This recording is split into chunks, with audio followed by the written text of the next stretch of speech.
Hello, Assalamu alaikum, and welcome back to another videos. And those of you who are new to this channel, so welcome to Quick Fix Course, where my main goal is to help dentists make their careers abroad. Now, I've already made some videos about how to work as a dentist in Canada, UK, UAE, and Australia. So if you're planning to move abroad and still confused where to move, you can definitely watch my videos. It will help you make a decision.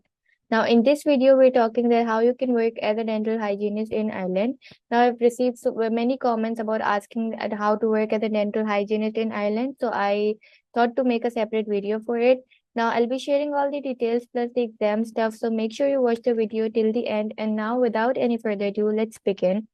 So here you can see the non-European Union dental hygienists are required to sit an overseas examination following approval of their training program. And here are the tasks that are mentioned for a dental hygienist. Now, I'll provide the link in the description. You might have a look yourself. Now, here you can see the information for dental hygienist.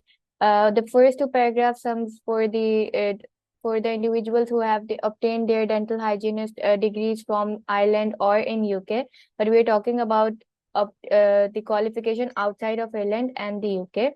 So here are the terms. You registered with a competent authority to practice your profession where the profession is regulated in that state, or you've pursued the profession in a question on a full-time basis for 1 year or for an equivalent overall duration on part-time basis during the previous 10 years from the submission of your application in a state which does not regulate that profession.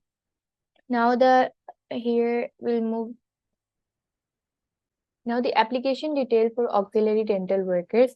Now, important information for applicants is that the registration process may take up to 3 months.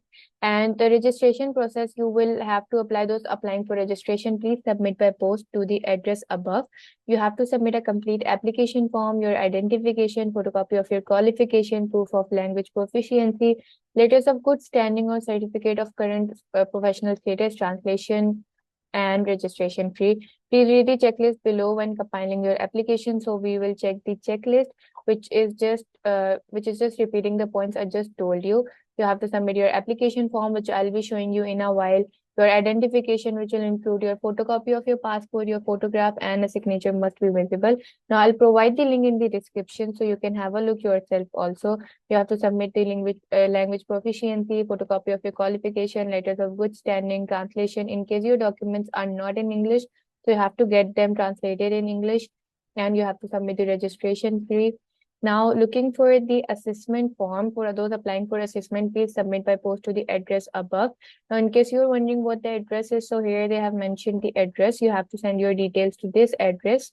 And now we'll look for the assessment application form. So here is the form. Now, which register are you applying for? So we are applying for the dental hygienist course. Now, I've talked about this form in detail in the video working as a dentist in Ireland.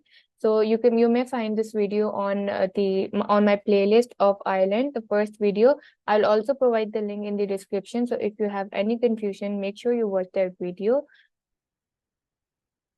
And now I wanted to tell you some point related to the language proficiency test.